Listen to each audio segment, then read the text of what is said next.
typical commercial airport is a busy place. There are many organizations, agencies, and individuals simultaneously performing many unique and diverse tasks. The airport fire department and its personnel are a big part of this beehive of activity. Successful day-to-day operation requires everyone at the airport to work together efficiently during both routine and emergency conditions. The Airport Certification Manual and Airport Emergency Plan will provide detailed information about the airport and the roles and responsibilities of the Airport Fire Department. Each airport has an index that identifies the size of aircraft it serves. You should know the index of your airport. Briefly, Index A includes aircraft less than 90 feet in length. Index B includes aircraft at least 90 feet in length but less than 126 feet. Index C includes aircraft at least 126 feet but less than 159 feet. Index D includes aircraft at least 159 feet but less than 200 feet. And Index E includes aircraft at least 200 feet in length. In general, the longest aircraft with an average of 5 or more daily departures determines the index of an airport. Federal Aviation Regulation Part 139 requires airports that serve scheduled air carrier aircraft to meet certain operating requirements. The Airport Certification Manual, or ACM, describes how each airport satisfies those operating requirements. Each airport's ACM must be submitted to and approved by the FAA. Applicable portions of the ACM must be provided to airport personnel responsible for their implementation. ARF personnel will have a copy of the ACM, normally in the airport fire station office. The ACM will identify who owns and operates the airport.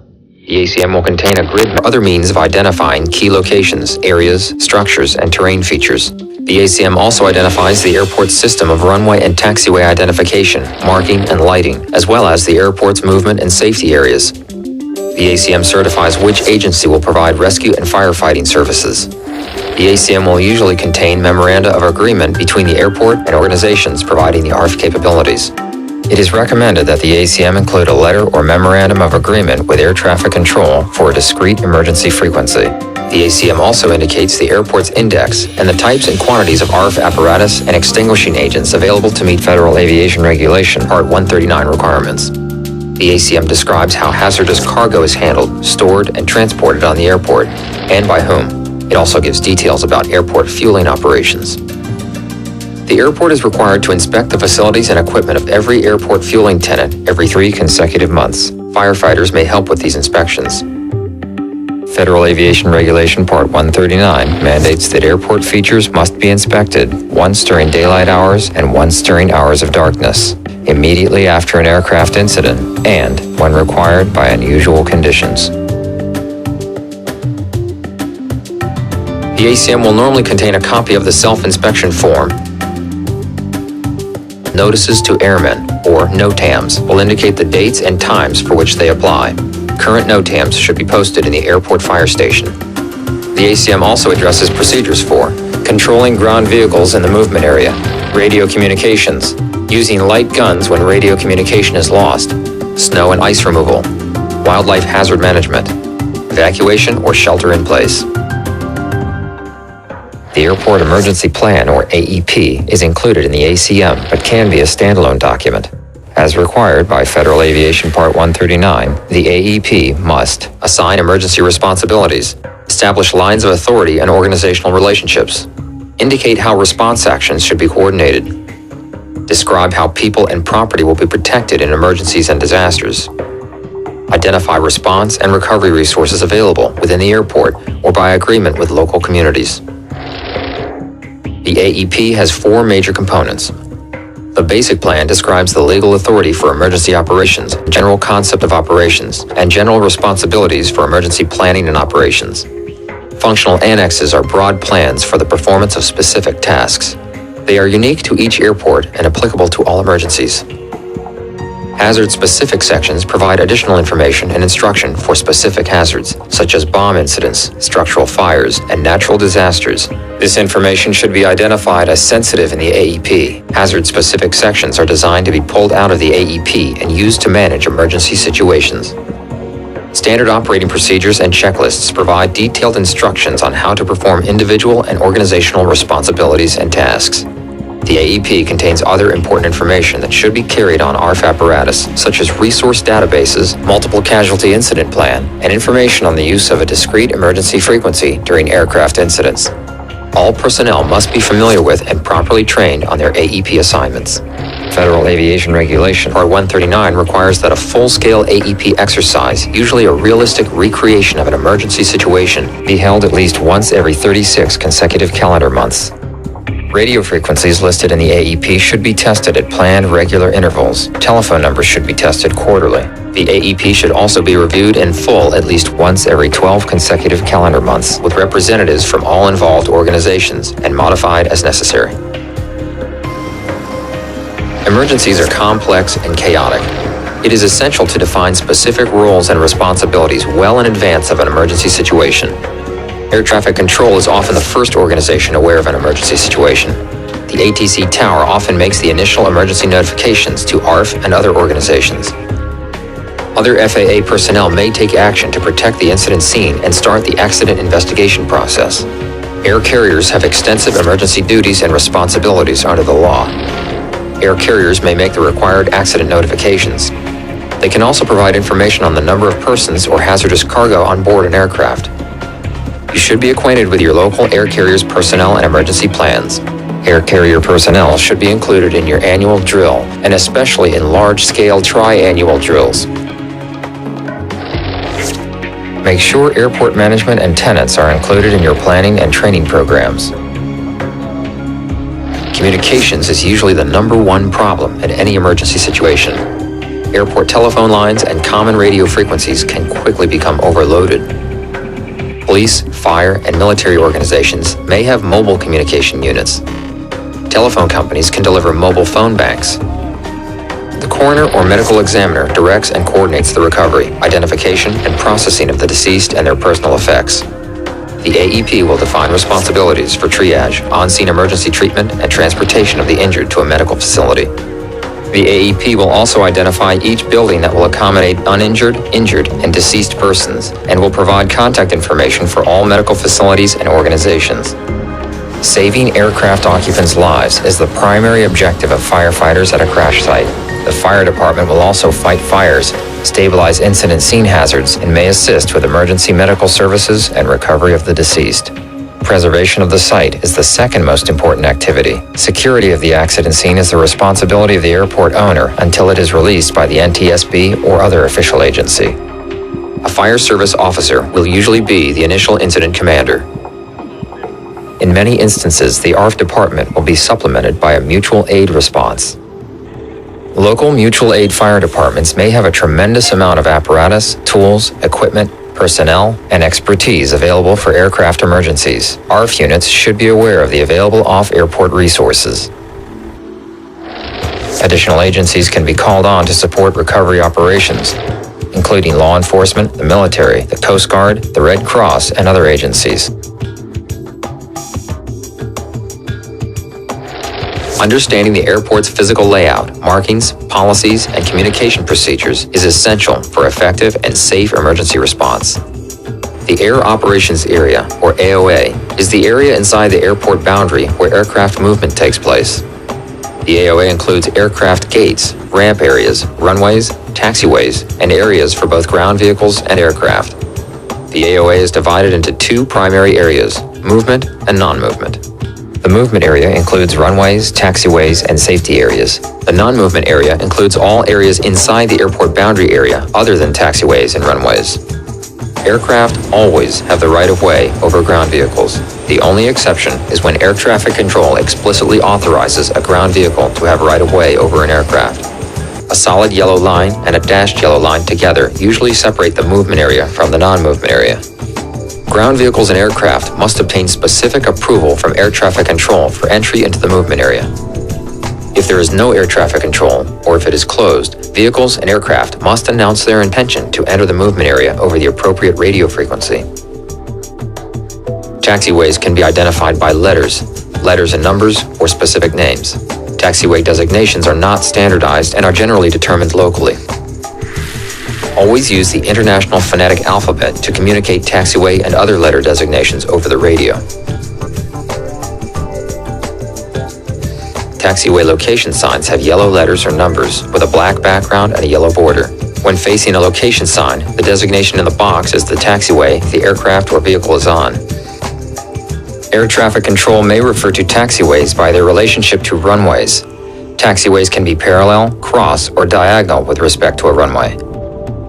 Where a taxiway intersects a runway, there will be a holding position marking or hold bar with 4 parallel yellow stripes extending across the entire width of the taxiway.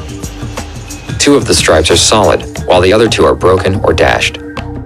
The solid bars mean to stop unless directed otherwise by air traffic control. The broken bars mean free to cross and will be closest to the runway. Yellow lights, known as guard lights, may signal the locations of hold bars. Instrument landing system areas have unique hold bars. Aircraft use instrument landing systems, or ILS, when landing in inclement weather. The ILS glide slope and localizer systems have a safety zone called a critical area surrounding them. The outer boundary of the critical area has unique hold lines and will be marked with a red and white sign. ARF apparatus in an ILS area can affect the ILS system. When the ILS system is active, do not cross ILS hold bars without clearance from air traffic control, even when the normal hold lines are ahead. Runways are paved areas designed for aircraft takeoff and landing. Runways have a white stripe on each edge and a broken white center stripe. Runways are aligned with the prevailing winds, since aircraft normally land and take off into the wind. However, an aircraft in distress may use the closest available runway. Runways are labeled numerically by compass headings, as seen from the approach end. Depending on the wind direction, either end of the runway could be the approach end. If the prevailing winds blow west to east, the runway would be oriented on the east-west axis. Aircraft moving east to west would see a compass heading of 270 degrees. Runway designations eliminate the last digit of the heading, so this is runway 27. Aircraft approaching the same runway from the opposite end would see a compass heading of 90 degrees. From that direction, the runway is called runway 9er. Parallel runways share the same compass heading, but are called left or right based on their position in the approach view. For example, parallel runways at 180 degrees would be designated 18 right and 18 left. A third runway between them would be 18 center. Runway numbers are oriented so they are visible to arriving pilots. Runways have white edge lighting at 200-foot intervals for night or poor visibility operations. On runways with ILS approaches, the last 2,000 feet of runway edge lights will be amber to designate a caution zone. Runway holding position signs are always red and white and illuminated at night. The ends of most runways are also marked with green and red threshold lights, green facing the arrival direction, and red facing the takeoff direction.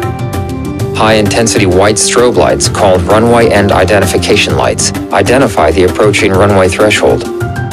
Runways used by jet aircraft will have threshold markings consisting of 4 to 16 broad white stripes depending on the width of the runway.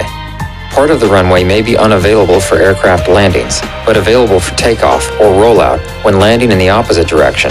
In this case, the runway is said to have a displaced threshold.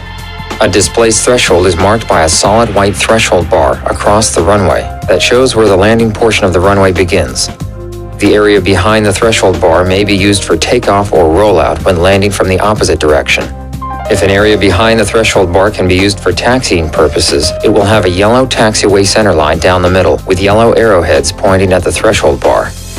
Areas used to dissipate jet blast for overruns during aborted takeoffs will be marked with yellow chevrons. Aircraft cannot use these areas in any other circumstances. An X painted on a runway or marked in lights means the runway is closed. Runway distance remaining signs are black with white numerical inscriptions. The number on the sign indicates the total runway landing distance remaining in thousands of feet. These signs may be located on one or both sides of the runway. The runway safety area is an area surrounding a runway capable of supporting aircraft under dry conditions without structural damage to aircraft or injury to passengers. Runway safety areas often extend up to 1,000 feet beyond each end of the runway and may be up to 500 feet wide. Except for fixed objects required for airport operations, no object or vehicle may be left in the safety area when the runway is open. Movement areas may have large paved areas for staging emergency apparatus or parking aircraft during an emergency. Most airports also have free travel areas, such as perimeter roads and service roads, where vehicles can move independent of air traffic control. ramps and aprons are used to park and service aircraft. A gate is a terminal area where air carrier aircraft park to plane and deplane passengers. Exercise extreme caution and care when operating around ramps, aprons, and gates. Large aircraft parking areas will often have red and white envelope lines on the tarmac to indicate the area the aircraft will use. Do not park inside an envelope or behind aircraft at the gate. Check with ramp personnel to find a safe place to park, and be sure to leave someone with a parked vehicle to move it if necessary. All vehicles must yield if anti-collision lights are on, which means the engines are running or the aircraft is being moved. The airspace around every major metropolitan area in the country is crowded with aircraft flying, landing, and taking off. Statistics show that 88% of aviation incidents occur during takeoff and landing, which together make up only 7% of total flight time. Air traffic control is responsible for coordinating, sequencing, and separating the movement of aircraft during takeoff, flight, and landing. When an aircraft is at a certain altitude, location, or distance from the airport, the pilot will switch to the air traffic control tower frequency for their final destination. Air Wisconsin 3750, Richmond Tower, state nature emergency. In an emergency, any aircraft may attempt an emergency landing at the nearest accommodating airport. An aircraft incident can occur at any time or place. The traffic pattern is the prescribed series of movements for aircraft landing or departing from an airport. It is important for airport firefighters who may be waiting in a standby position for an in-flight emergency to be aware of traffic pattern movements. A typical traffic pattern has the following components: the upwind leg, the crosswind leg, the downwind leg, the base leg, and final approach, also known as final. In an emergency, an aircraft may not fly a traffic pattern, but rather a straight-in or modified approach. An aircraft in an emergency situation may force other aircraft in traffic patterns to perform go-around or missed approach maneuvers instead of their planned landing approaches. Airports serving air carrier operations will have a Security Identification Display Area, or SIDA. Personnel in this area must have an appropriate airport badge or an escort. You should investigate anyone without an appropriate badge visible. If necessary, escort the person out of the SIDA or notify security. Badges or card keys may be needed to access doors and gates to certain airport structures or the AOA. Some fences may have breakaway or knockdown posts that our vehicles can carefully drive over. Use caution to avoid damaging bumper turrets. Every airport has unique features, from large bodies of water to nearby highways, agricultural areas, or wildlife preserves. Elevated obstructions such as water towers, smokestacks, cranes, and power lines are sometimes painted in red and white striping and marked with red flashing lights or white strobe lights. You should be thoroughly familiar with the airport environment, layout, and any special natural or structural features. Referring to a map can waste valuable time. You should also be aware of the current and projected conditions and activities of the airport, including weather and construction projects. Many airports present structural fire protection problems similar to a small city. Hangars, hotels, restaurants, air traffic control towers, cargo facilities, parking garages, and offices will have their own emergencies and may be affected by an aircraft emergency. Most airports also have terminal areas that represent a tremendous life hazard, especially when passengers exit the terminal to board or deplane. ARF vehicles should carry appropriate airport maps and structural pre-fire plans. Maps should be easy to read and indicate every emergency response-related aspect of the airport. Water sources are an important airport feature. Hydrants are usually located near airport structures and perimeter roads. Most airports do not have hydrants in movement areas.